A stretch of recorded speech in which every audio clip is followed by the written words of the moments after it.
আসসালামু আলাইকুম প্রিয় দর্শক। আশা করছি সবাই অনেক বেশি ভালো আছেন। পিৎজা পছন্দ করেন না এমন লোক খুবই কম আছে।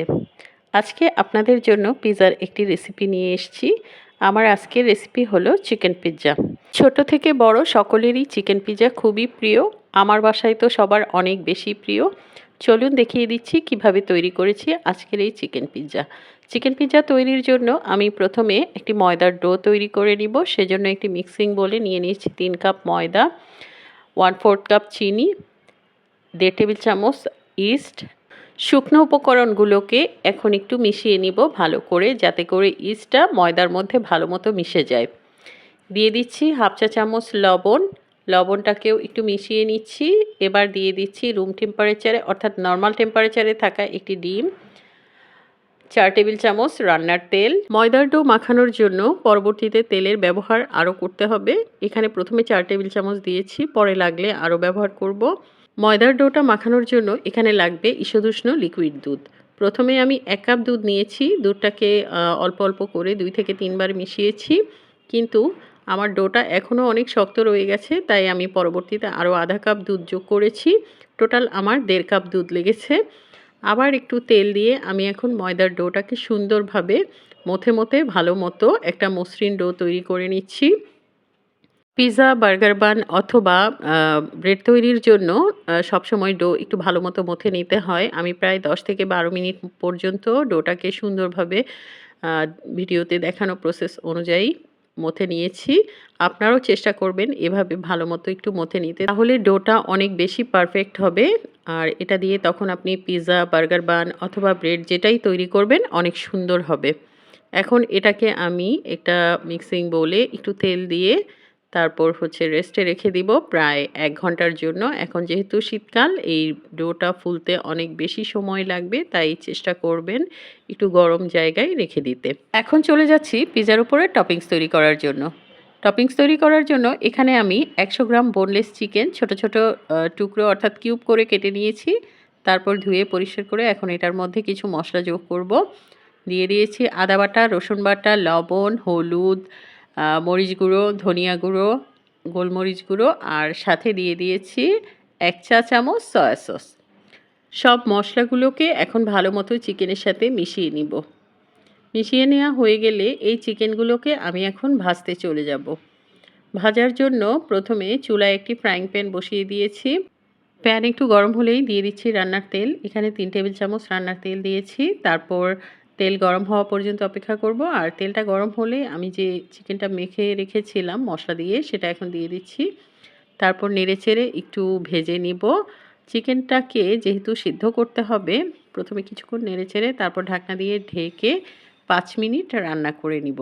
ফিরে আসছি 5 মিনিট পর। 5 মিনিট পর ঢাকনা খুলে দেখলাম চিকেন থেকে বেশ অনেকটাই পানি বের হয়ে এসছে। এখন এটাকে নেড়ে চেড়ে পানিটা শুকানোর জন্য অপেক্ষা করব। পানিটা শুকিয়ে গেছে, এখন এটা রেডি হয়ে গেছে। আমি এটাকে চুলা থেকে নামিয়ে একপাশে রেখে দিচ্ছি ঠান্ডা হওয়ার জন্য। প্রায় 1 ঘন্টা পর আমার ময়দার ডোটাও সেট হয়ে গেছে। এটা ফুলে একদম ডাবল হয়ে গেছে। এটা থেকে এখন আমি পাঞ্চ করে যে এয়ার বাবল ছিল সেটা বের করে নিয়েছি। তারপর একটা ফ্ল্যাট সারফেসের ওপর সামান্য ময়দা ডাস্ট করে ময়দাটাকে আরেকটু মথে নিচ্ছি, যাতে করে এটা আরও স্মুথ হয়। এবার এটাকে একটা রাউন্ড বল তৈরি করে নিচ্ছি। আর আমার যতটুকু প্রয়োজন হবে একটা পিৎজা তৈরি করার জন্য, আমি সেই অনুপাতে ছোট ছোট টুকরো করে কেটে নিচ্ছি। এই ডো দিয়ে আমি 2টা পিৎজা তৈরি করব আজকে, একটা বড় এবং একটা ছোট। আর সেই অনুপাতে আমি ডোটাকে কেটে ছোট ছোট টুকরো করে নিয়েছি। একটা ডো রেখে বাকিগুলো আমি বলে রেখে দিচ্ছি। তারপর যেই ডোটা দিয়ে আমি পিৎজা তৈরি করব সেটাকে আবার একটু ময়দা দিয়ে ডাস্ট করে এখন বেলে বড় করে একটা রুটি তৈরি করে নিচ্ছি। আগে রুটি তৈরি করে তারপর পিৎজা প্যানে বসালে আমার কাছে মনে হয় পিৎজাটা বেশ দেখতে ভালো হয়।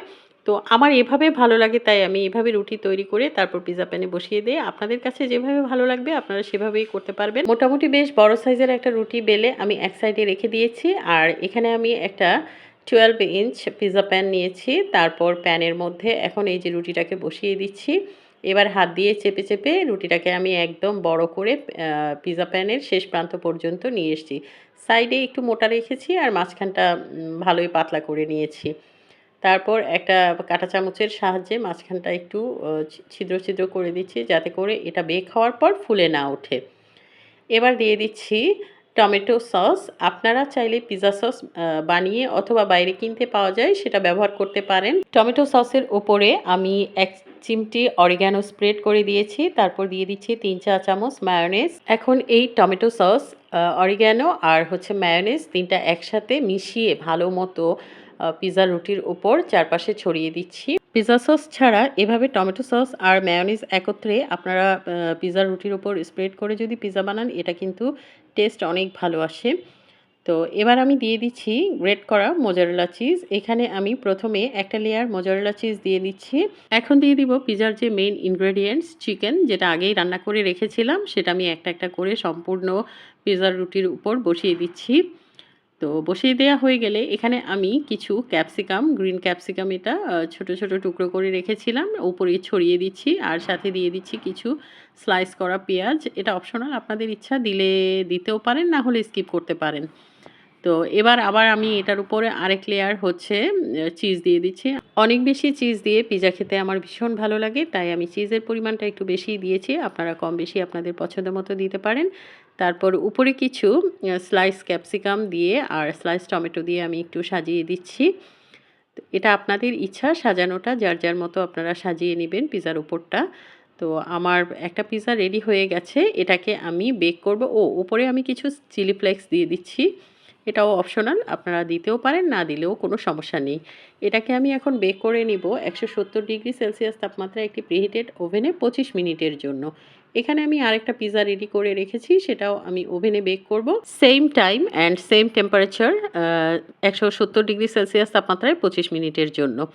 তো প্রায় ২৫ মিনিট পর আমি দুটো পিৎজাই বেক করে নিয়েছি। এখন আমার পিৎজাগুলো রেডি হয়ে গেছে। দেখেন মাশাআল্লাহ কতটা সুন্দরভাবে পিৎজাগুলো বেক করে নিয়েছি, আর কতটা লোভনীয় হয়েছে সেটা তো আপনারা দেখেই বুঝতে পারছেন। আমি প্রথমে একটা পিৎজা আপনাদের কেটে দেখাচ্ছি এর ভেতরে কতটা পারফেক্টলি বেক হয়েছে, আর এর নিচের অংশটাও খুব সুন্দরভাবে বেক হয়েছে। দেখেন এখানে কোনো ধরনের পোড়া লাগেনি বা দাগ লেগে যায়নি। দেখলেন তো কিভাবে খুব সহজে ঘরে থাকা উপকরণ দিয়ে এত সুন্দর পিৎজা তৈরি করা যায়। ঘরে তৈরি করা খাবার সবসময়ই স্বাস্থ্যসম্মত হয়, আর আমরা তো বাইরে থেকে এইসব পিৎজা অনেক চড়া দামে কিনে খেয়ে থাকি। তো এভাবে যদি বাসায় তৈরি করেন, আপনারা কিন্তু খুব মজা করে তৃপ্তি সহকারে পিৎজাগুলো খেতে পারেন। আমার আরেকটা পিৎজা যেটা, সেটাও আমি আপনাদের কেটে দেখাচ্ছি, আর এটাও অনেক সুন্দর বেক হয়েছে। দেখেন এর নিচেও কোনো ধরনের পোড়া লেগে যায়নি বা দাগ লেগে যায়নি। বাইরে থেকে যে পরিমাণ টাকা দিয়ে আমরা কিনে খাই, বাসায় তৈরি করলে তার চেয়েও অনেক কম খরচ হয়। তো চেষ্টা করবেন সবসময় বাসায় তৈরি করে খেতে। আজকের রেসিপিতে আমি চেষ্টা করেছি আপনাদেরকে দেখানোর জন্য কিভাবে খুব সহজেই পিৎজা তৈরি করা যায়। আমার আজকের রেসিপি ফলো করে আপনারাও যদি এভাবে পিৎজা বানান, আপনাদেরটাও 100% পারফেক্ট হবে। আমার পিৎজা দুটো বেশ ইয়ামি হয়েছিল। আশা করি আমার আজকের এই পিৎজা রেসিপি আপনাদের ভালো লেগেছে, আর ভালো লেগে থাকলে আপনাদের ফ্রেন্ডস অ্যান্ড ফ্যামিলির সাথে শেয়ার করতে ভুলবেন না। নতুন রেসিপি দেখার জন্য পেজ ফলো করবেন, আর আমার ইউটিউব চ্যানেলটি সাবস্ক্রাইব করার জন্য অনুরোধ রইল। সবাইকে অনেক ধন্যবাদ, সবাই অনেক বেশি ভালো থাকবেন। আল্লাহ হাফেজ।